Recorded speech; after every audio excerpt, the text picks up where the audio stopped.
GI স্বীকৃতির পর এবার ইউনেস্কোর নজরে পূর্ব বর্ধমানের নতুন গ্রামের ঐতিহ্যবাহী কাঠের পুতুল। বিশ্ববাজারে এই লোকশিল্পকে আরও পরিচিত করতে গ্রাম পরিদর্শনে এলো ইউনেস্কোর প্রতিনিধি দল। শিল্পীদের সঙ্গে কথা বলে দিলেন প্রশিক্ষণ ও আধুনিক বিপণনের নানা পরামর্শ। পূর্ব বর্ধমানের অগ্রদ্বীপের নতুন গ্রাম বাংলার ঐতিহ্যবাহী দারুশিল্পের এক অন্যতম ঠিকানা। একসময় হাতে গোনা কয়েকটি পরিবার এই শিল্পের সঙ্গে যুক্ত থাকলেও বর্তমানে গ্রামের প্রায় ৯০% মানুষ কাঠের পুতুল তৈরির কাজের সঙ্গে যুক্ত। জিআই স্বীকৃতির পর এবার ইউনেস্কোর প্রতিনিধি দল গ্রামে এসে শিল্পীদের সঙ্গে মতবিনিময় করেন। কিভাবে কাঠপুতুলের নকশা, রঙের ব্যবহার, কারুকাজ ও আন্তর্জাতিক মানের বিপণন আরও উন্নত করা যায় সে বিষয়ে শিল্পীদের পরামর্শ দেওয়া হয়। ভবিষ্যতেও প্রশিক্ষণের মাধ্যমে তাদের দক্ষতা আরও বাড়ানো হবে বলেও জানানো হয়েছে। পশ্চিমবঙ্গের নতুন গ্রাম বর্ধমানে নতুন গ্রাম কাঠপুতুলের জন্য জিআই পেয়েছে। এটা আমাদের সারা ভারতবর্ষের না, সারা পৃথিবীর যেখানে যেখানে বাঙালি আছে তাদের একটা খুব আনন্দের দিন, এবং বিশেষ করে নতুন গ্রামের আনন্দের দিন। আজকে ইউনেস্কো থেকে আমাদের প্রতিনিধি টিম এসেছিল। তারা নতুন গ্রামের বিভিন্ন ঘর ঘুরে দেখলো, কারণ তারা এখানে কিছুদিন হলো একটি প্রজেক্ট স্টার্ট করেছে। নতুন গ্রামের শিল্পীদের জিনিস যাতে আর উন্নত মানের হয় তাদের জন্য তারা একটা স্পেশাল ট্রেনিংয়ের ব্যবস্থা করেছে, এবং সেই সমস্ত শিল্পীদের ঘরে ঘরে গেছে তারা কী ধরনের মাল প্রোডাক্ট তৈরি করছে এবং তার বাজারজাত করার জন্য তাদের কী কী প্রয়োজন, তাদের আর কী কী সাপোর্ট দরকার, সেইগুলি ইউনেস্কো থেকে আজকে পুরো প্রতিনিধি টিম এসেছিলো। তারা বিভিন্ন শিল্পীদের ঘরে ঘরে গেছে নতুন গ্রামে এবং তাদের সাথে কথা বলেছে। এবং বিশেষ যেটা তারা নজর দিচ্ছে মার্কেটিংয়ের ওপরে, বিক্রি। প্রোডাক্ট তৈরি করলে হবে না, তো তার তো একটা সারা বছর ধরে বিক্রি দরকার। তার জন্য তারা একটা চিন্তাভাবনা করেছে, এবং আমার সাথেও ওনারা কথা বলেছে শিল্পীদেরকে নিয়ে যে আমরা কীভাবে সহযোগিতা করতে পারি। আমরা সবসময় নতুন গ্রামের পাশে রয়েছি, এবং নতুন গ্রামের শিল্পীদের জিনিস সারা বছর ধরে যাতে পশ্চিমবঙ্গের বিভিন্ন জায়গায় পাওয়া যায়। কলকাতায় বিশেষ করে এদের জিনিস বিক্রির একটি জায়গা আমরা ইতিমধ্যেই তৈরি করেছি, নিউটাউন সোনাঝুরি হাট।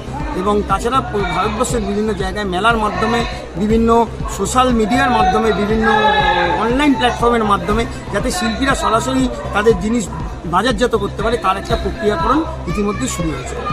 নতুন গ্রামের কাঠের প্যাঁচা, রাধাকৃষ্ণ, গৌর নিতাই সহ বিভিন্ন দেবদেবীর মূর্তি ও শৌখিন সামগ্রী আজ দেশ বিদেশে সমাদৃত। এই শিল্পের জন্য রাষ্ট্রপতি পুরস্কারও পেয়েছেন গ্রামের একাধিক শিল্পী। এলাকার বিধায়ক গোপাল চট্টোপাধ্যায় বলেন, খুব আনন্দের খবর। আমার বিধানসভার একটা শিল্প জিআই পেয়েছে, আমার কাছে সৌভাগ্যের বিষয়, এবং আমার আরো সৌভাগ্য যে এই সময়টাই বিধায়ক প্রচেষ্টায়, ঈশ্বরের আশীর্বাদে, এবং সর্বোপরি যে নতুন গ্রাম, এই নতুন গ্রামের বিশেষ আশীর্বাদ যে আমাদের কাঠিয়া বাবার, ওনার বড় অবদান, ওনার জন্য আজকে গ্রাম আরো সামনে এসছে। ওনার এই যে পুতুলকে এই জায়গায় নিয়ে যাওয়ার যে ভাবনা, এটা ওনারই ভাবনা। সেখান থেকে এখানকার মানুষকে উদ্বুদ্ধ করা। তাই আমার মনে হয় ঈশ্বরের আশীর্বাদ, কাঠিয়া বাবার আশীর্বাদে নতুন গ্রামের এই কাষ্ঠশিল্প দ্বারা নতুন গ্রামের কাষ্ঠশিল্প সেজে উঠবে সরকারের সহযোগিতায়, এবং এখানকার মানুষের জীবনযাত্রা সেরে উঠবে। আর দেখুন, আজকে যে অনুষ্ঠান, এই অনুষ্ঠান তো সরকারি অনুষ্ঠান। তারা এসছেন এখানকার মানুষকে, শিল্পকে যদি আগামী দিন আরো বড় করে ছড়িয়ে দেওয়া যায়, এখানকার শিল্পকে যদি মার্কেটে মানে তাদের মার্কেট থেকে বাড়ানো যায়, তারপরে এখানকার মানুষ উন্নতি হবে। তো সেটাকে ঠিক সুপরামর্শ দেওয়ার জন্য আর কি আমাদের সরকারের তরফ থেকে আমাদের বিভিন্ন আধিকারিকরা, শিল্প আধিকারিকরা তারা এসছেন। তারাও প্রচেষ্টা করবেন। আমাদের সকলে সরকারের, আমাদের প্রচেষ্টা, ঈশ্বর আর কাঠিয়া বাবার আশীর্বাদ, আমার বিশ্বাস আগামী দিনে নতুন গ্রাম নতুনভাবেই সেজে উঠবে। ডবল ইঞ্জিন সরকারের উদ্যোগে গ্রামীণ শিল্পকে বিশ্ববাজারে তুলে ধরার কাজ চলছে। তার দাবি, এর ফলে নতুন গ্রামের শিল্পীদের সামনে আন্তর্জাতিক বাণিজ্যের নতুন দিগন্ত খুলে যাবে এবং গ্রামীণ অর্থনীতিও আরও শক্তিশালী হবে। কৃষিকাজের তুলনায় আজ এই গ্রামে দারুশিল্পই প্রধান জীবিকা। ছোট বড়, নারী পুরুষ সকলের হাতেই তৈরি হচ্ছে বিশ্বমানের কাঠের পুতুল।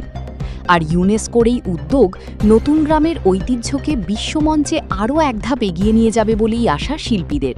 আপনারা দেখছেন হচ্ছেটা কি? দেখতে থাকুন, আমাদের পছন্দ ও শেয়ার করুন।